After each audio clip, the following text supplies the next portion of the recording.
बहुत बहुत स्वागत है आप सभी का शिक्षक शिक्षा यूट्यूब चैनल पे।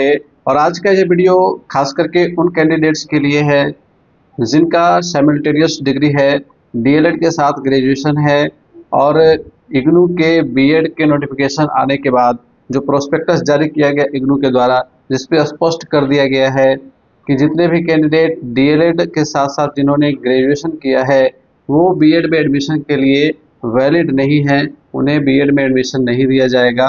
तो जो गाइडलाइंस की बात की गई प्रोस्पेक्टस के अंदर, आप लोगों ने देखा कि इग्नू के प्रोस्पेक्टस में यूजीसी के गाइडलाइन की बात की गई। तो आज हम यूजीसी के उस गाइडलाइन को देखेंगे, यूजीसी ने क्या गाइडलाइन जारी किया और उसके अकॉर्डिंग फिर इग्नू ने क्या अपना नोटिफिकेशन जारी किया। तो मेरे पास आज दोनों के ऑफिशियल नोटिफिकेशन है, यूजीसी का गाइडलाइन है और साथ ही साथ इग्नू का नोटिफिकेशन है। और इन दोनों नोटिफिकेशन में क्या तथ्य निकल करके आता है, आज इसका एनालिसिस हम लोग करेंगे। तो आइए देखते हैं सबसे पहले यूजीसी के गाइडलाइन को। और जैसा कि आप यहाँ पे स्क्रीन पे देख पा रहे हैं, guidelines for pursuing 2 academic programmes simultaneously, यानी कि एक ही साथ 2 एकेडमिक प्रोग्राम्स को परस्यू करने का, पूरा करने का जो गाइडलाइन है वो क्या है। और यह गाइडलाइन यूजीसी के द्वारा जारी किया गया है। जैसा कि आप यहाँ पर देख पा रहे हैं, यूजीसी का लोगो यहाँ पर लगा हुआ है, यूनिवर्सिटी ग्रांट्स कमीशन।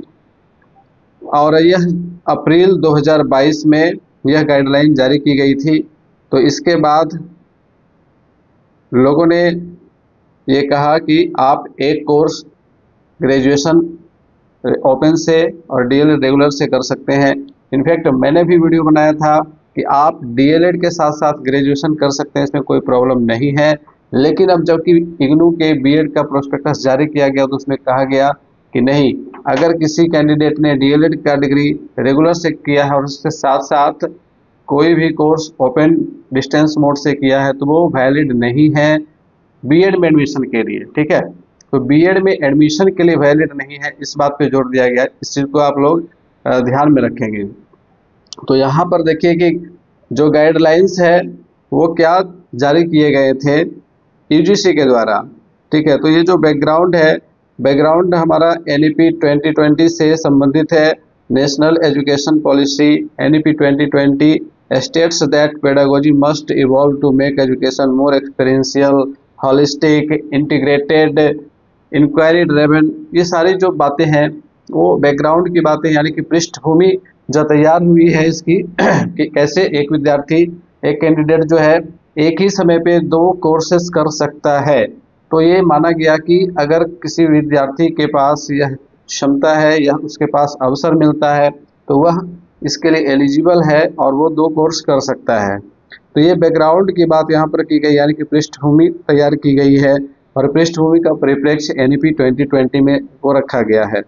ऑब्जेक्टिव्स इसके हैं, जो भी ऑब्जेक्टिव्स तैयार किए गए हैं वो भी एनईपी 2020 के मानदंडों को ध्यान में रखते हुए तैयार किए गए हैं। और सबसे हम जो ज़रूरी बात है उस पर सीधे सीधे आते हैं। जो गाइडलाइन है आप उसको समझिएगा। सबसे पहला गाइडलाइन कहता है a student can pursue 2 full time academic programmes. ठीक है, एक एक चीज़ को ध्यान से समझिएगा क्योंकि टेक्निकल पॉइंट्स होते हैं और इसी के आधार पर जो भी कंडीशंस होते हैं वो लागू होते हैं। और जो इग्नू के बीएड का प्रोस्पेक्टस कहता है वो कहाँ तक सही है, और अगर कोई कैंडिडेट उसको चैलेंज करना चाहे तो कर सकता है या फिर नहीं कर सकता है, वो भी समझेंगे। A student can pursue 2 full time academic programmes in physical mode provided that in such cases class timings for 1 programme do not overlap. क्या कहता है, डू नॉट ओवरलैप।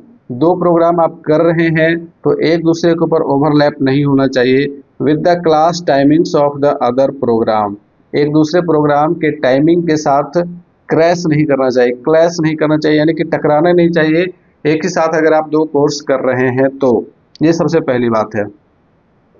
दूसरी बात है कि a student can pursue 2 academic programmes, 1 in full time physical mode and another in open distance learning ODL online mode और up to 2 ODL online programme simultaneously.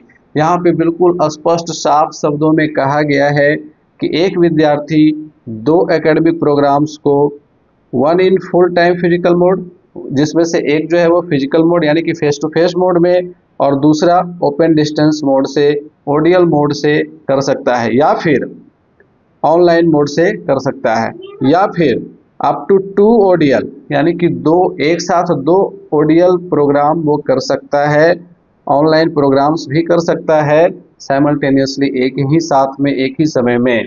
तो यहाँ पे बिल्कुल स्पष्ट कर दिया गया है। लेकिन यहाँ पर जो टेक्निकल पॉइंट है वो इस वर्ड में है, जो आप यहाँ पर देखिएगा, एकेडमिक प्रोग्राम्स।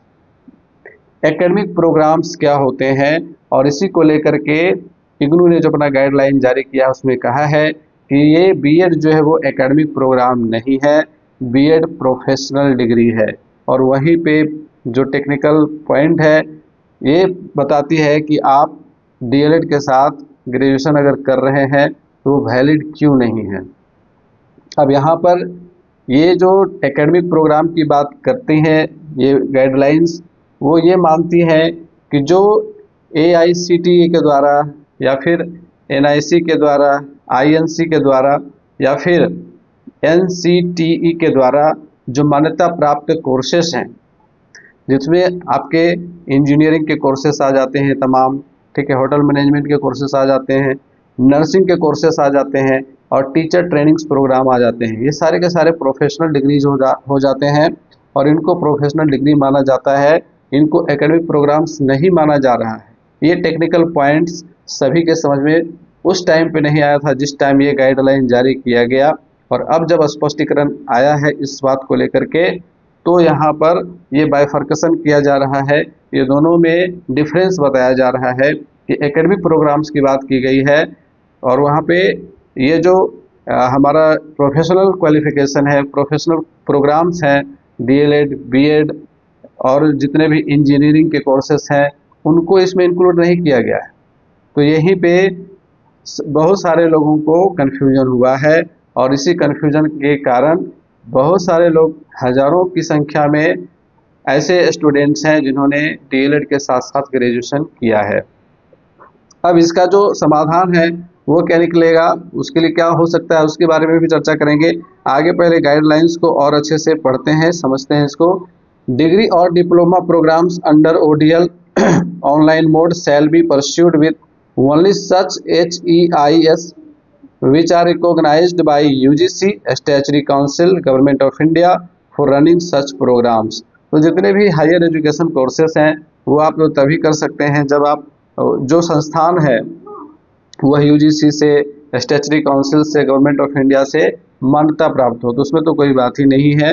डिग्री और diploma programmes under this guidelines shall be governed by the regulations notified by the UGC and also the respective statutory professional councils wherever applicable.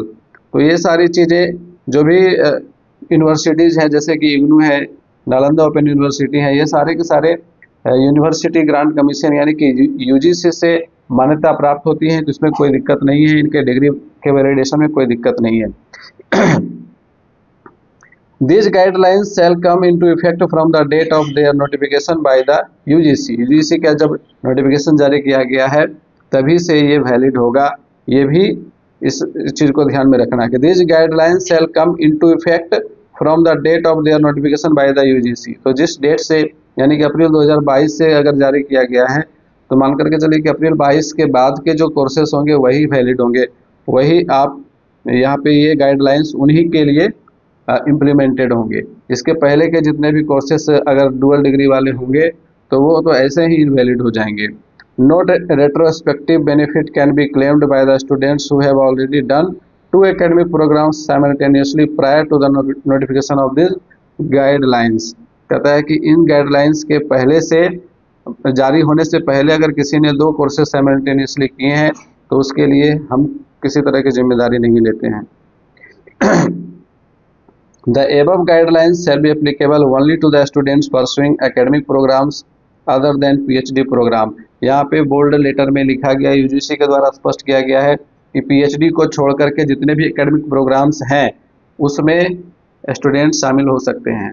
अब यहाँ पे यूजीसी ने ये गाइडलाइन जारी किया, ठीक है, यहाँ पे एकेडमिक प्रोग्राम्स की चर्चा की गई, यहाँ पे स्पष्ट यूजीसी के गाइडलाइन में कहीं नहीं किया गया कि जो भी कोर्सेस जो एनसीटी से एफिलिएटेड होंगे या फिर एआईसीटी वाले कोर्सेस होंगे या फिर जो इंजीनियरिंग नर्सिंग वाले कोर्सेस होंगे, वे सारे कोर्सेस जो हैं आपको यहाँ पे देखने को नहीं, उसके बारे में कुछ भी जानकारी नहीं दी गई है कि इस तरह के कोर्सेस के साथ आप क्या करेंगे। केवल यहाँ पे एक ही शब्द दिया गया, एकेडमिक कोर्सेज। तो एक प्रश्न तो ये उठता है कि क्या ये जो कोर्सेस हैं जैसे कि आपका डीएलएड है या फिर जो भी इंजीनियरिंग वाले कोर्सेस हैं, मेडिकल लाइन वाले कोर्सेस, वो एकेडमिक फील्ड में नहीं आते हैं? क्या उनका एकेडमिक फील्ड से कोई लेना देना नहीं है? तो ये एक बिल्कुल टेक्निकल टर्म है जो सबके समझ में आने वाली बात नहीं है, और स्टूडेंट सबको एकेडमिक मान करके ही चलते हैं। और जनरली अगर किसी से भी पूछा जाए तो ये सारे कोर्सेस भी एकेडमिक के अंतर्गत ही आते हैं।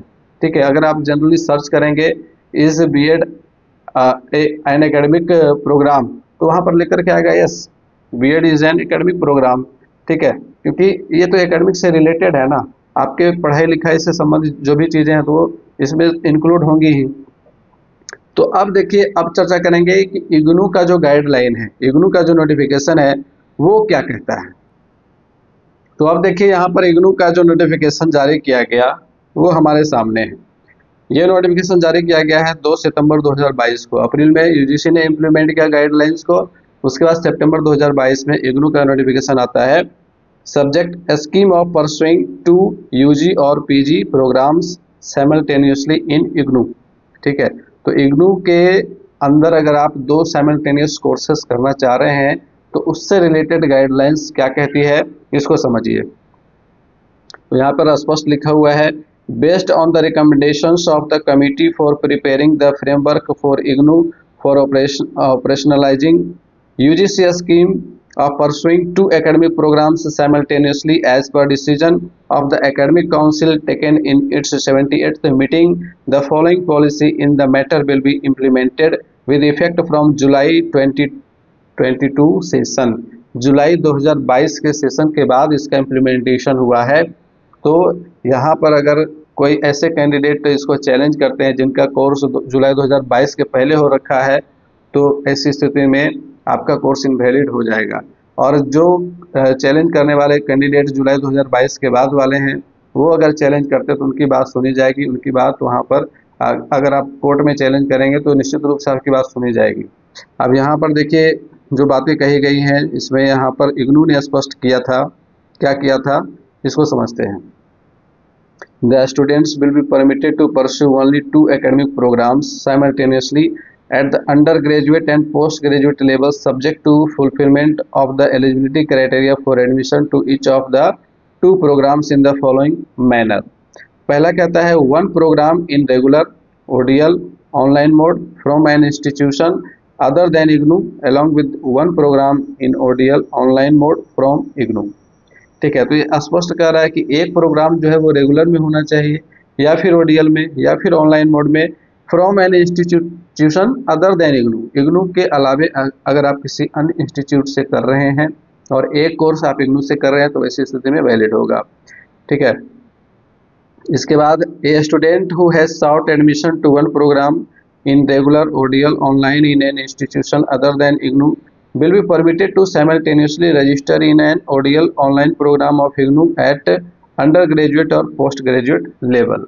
तो अंडर ग्रेजुएट यानी कि ग्रेजुएशन या फिर पोस्ट ग्रेजुएशन, आपका बीए हो गया या फिर एमए, जनरल भाषा में कहें तो बीए और एमए में आप एडमिशन ले सकते हैं, जिसमें से एक कोर्स आपका ओडीएल मोड में किसी अन्य कॉलेज से किसी अन्य यूनिवर्सिटी से होना चाहिए, दूसरा आप इग्नू से कर सकते हैं, इसमें कोई दिक्कत नहीं है। However, there will be no change in examination schedule in case date clash for any such programs in which a student has taken admission। और अगर simultaneous एडमिशन लेते हैं और एग्जाम में आपका डेट क्लैश करता है तो ऐसी स्थिति में आपको क्या करना होगा कि एक एग्जामिनेशन को छोड़ना पड़ेगा उस सत्र के लिए, फिर अगले सत्र में आपको एग्जाम देना पड़ेगा। फिर आगे कहता है बोथ प्रोग्राम्स इन ओडीएल और ऑनलाइन मोड फ्रॉम इग्नू। दोनों ही कोर्सेस इग्नू से किए जा सकते हैं या नहीं।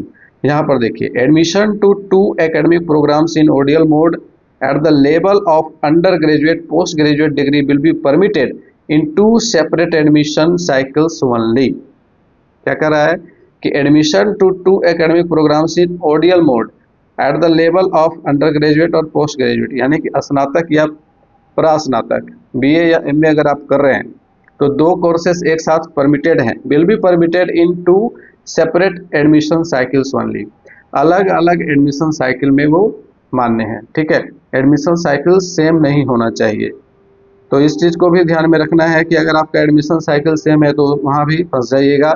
ये जो पॉइंट यहाँ पर पॉइंट आउट किया गया कि 2 सेपरेट एडमिशन साइकिल्स ओनली। ठीक है, जैसे कि इग्नू से आप जनवरी 2025 में मान लिया कि बीए में एडमिशन करवाते हैं, ठीक है, और ऑनर्स का पेपर हिंदी रखते हैं, ठीक है, और आप चाहते हैं कि इसी सेशन में आप इंग्लिश में भी एडमिशन करवा लें, तो ये वैलिड नहीं होगा। आपको फिर जुलाई 2025 वाला सेशन चूज करना पड़ेगा दूसरा कोर्स करने के लिए, जैसे कि बीए आप इंग्लिश से भी करना चाहते हैं तो वो आप कर सकते हैं, बस आपको साइकिल यहाँ पे चेंज करना पड़ेगा, अलग अलग एडमिशन साइकिल को लेना पड़ेगा, तो इस चीज़ को ध्यान में रखना है। In case of 2 UG PG programme in online mode, अगर ऐसी स्थिति होती है कि 2 यूजी या पीजी प्रोग्राम ऑनलाइन मोड में हो तो उसके लिए क्या क्राइटेरिया?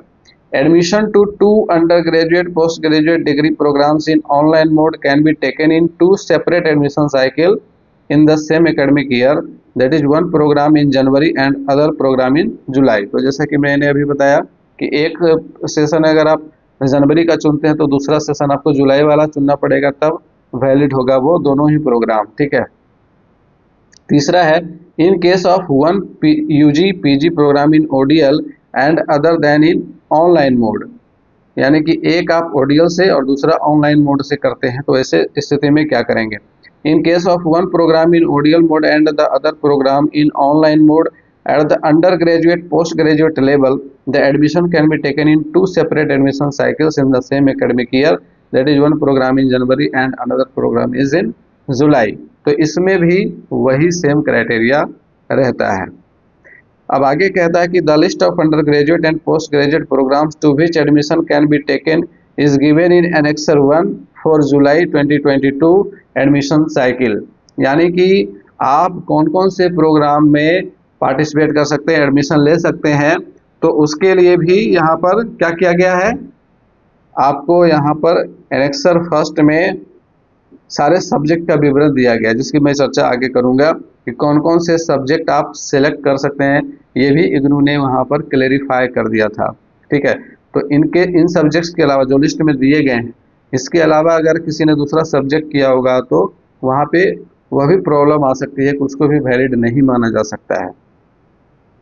फिर आगे कहता है कि if a student register for 2 such programmes wherein certain number of courses are common, the credits of those courses will be given for 1 programme only. अगर आप 2 ऐसे प्रोग्राम को सेलेक्ट करते हैं जिसमें कोर्सेस कॉमन होते हैं, ठीक है, 2 प्रोग्राम ऐसा आपने सेलेक्ट किया जिसमें जो सब्सिडरी सब्जेक्ट्स हैं आपके वो मान लीजिए कॉमन है, तो फिर वैसी स्थिति में कोर्सेस क्रेडिट जो होंगे, आपको पता होना चाहिए कि इग्नू हर एक कोर्स सब्जेक्ट के लिए क्रेडिट देता है। ठीक है, और एक क्रेडिट 30 घंटे के इक्विवेलेंट होता है। ठीक है, उसके अकॉर्डिंग आपका स्टडी माना जाता है। तो ये सारी चीज़ें टेक्निकल टर्म्स हैं, सारी चीज़ें, वैसे ये हमारे डुअल डिग्री प्रोग्राम्स के लिए इफेक्टिव नहीं है। आगे देखेंगे जो इम्पोर्टेंट चीज़ें हैं यहाँ पे, simultaneous admission to the programs falling under the ambit of regulatory bodies like AICTE, NCTE and INC will not be permitted till such time the regulatory bodies come out with their respective guidelines in this regard। और ये रहा सबसे important point जिसके ऊपर इग्नू का कहना है कि हमने तो AICTE, NCTE और INC वालों से जो रेगुलेटरी बॉडीज़ है, ये अलग रेगुलेटरी बॉडीज़ हैं, अगर इनकी जो गाइडलाइन होगी, ठीक है, अगर ये अलाउ करेंगे तभी हम भी अलाउ करेंगे, अगर ये अलाउ नहीं करेंगे तो हम भी अलाउ नहीं करेंगे, ये स्पष्ट यहाँ पर कहना है। यहाँ पर देखिए, simultaneous admission to the programmes falling under the ambit of regulatory bodies like AICTE, कह रहा है कि ऐसे प्रोग्राम को अगर कोई कैंडिडेट करता है जो AICTE से रिकॉग्नाइज्ड हो या फिर NCTE से रिकॉग्नाइज्ड हो या फिर INC से रिकॉग्नाइज्ड हो। देखिए AICTE ये टेक्निकल प्रोग्राम्स करवाती हैं, जैसे कि आपका ITI हो गया, पॉलिटेक्निक हो गया, इंजीनियरिंग हो गया, होटल मैनेजमेंट हो गया, ये सारे कोर्सेस AICTE से एफिलिएटेड होती हैं। फिर आपका DLED आता है जो कि NCTE से एफिलिएटेड है। NIOS से DLED हुआ, वो भी NCTE से एफिलिएटेड था। ठीक है, DPE से वहाँ पे जो diploma programme in elementary education था वह भी NCTE से एफिलिएटेड था, तो वह भी जो शिक्षक प्रशिक्षण कार्यक्रम था वह भी NCTE के अंदर था। ठीक है, और INC यानी कि जितने भी नर्सिंग वाले कोर्सेस हैं वो सारे INC से एफिलिएटेड होते हैं, जैसे कि GNM हो गया, ANM हो गया, और भी जो भी नर्सिंग के कोर्सेस हैं, BSc नर्सिंग वगैरह हो गया, ये सारे कोर्सेस नर्सिंग वाले जो सेक्शन है वो INC से एफिलिएटेड होते हैं। तो इनसे जो एफिलिएटेड कोर्सेस अगर कोई स्टूडेंट करता है, ठीक है, विल नॉट बी परमिटेड, ये अलाउड नहीं है, परमिटेड नहीं है किसी भी सब्जेक्ट से साइमल्टेनियस एडमिशन लेने में इग्नू के अंदर। ठीक है, till such time the regulatory bodies come out with their respective guidelines in this regard. और साथ ही साथ इग्नू ये भी कहता है कि अगर ये जो भी रेगुलेटरी बॉडीज हैं, AICTE है, NCTE है या फिर INC है, अगर ये अपने रिस्पेक्टिव गाइडलाइंस यानी कि ये जो अपने गाइडलाइंस लेकर के आते, जब तक नहीं आते हैं तब तक हम यहाँ पर परमिट नहीं करेंगे। ठीक है, तो यहाँ पर इग्नू अपने तरफ से क्लियर कर दे रहा है। अगर आप इग्नू को चैलेंज करेंगे तो वो स्पष्ट कहेगा कि मैंने अपने नोटिफिकेशन में स्पष्ट लिखा है, इस चीज़ को, इस लाइन को स्पष्ट लिखा है कि अगर ये जो रेगुलेटरी बॉडीज़ हैं अगर ये अलाउ कर देती हैं तो हम अलाउ कर देंगे। ठीक है, अगर ये अलाउ नहीं करती हैं तो हम अलाउ नहीं करेंगे। और जहाँ तक बात है इन सारे रेगुलेटरी बॉडीज़ की, NCTE के वेबसाइट पर मैंने जाकर के ढूंढा तो वहाँ पे साइमल्टेनियस डिग्री फॉलो करने का कोई नोटिफिकेशन नहीं मिला है।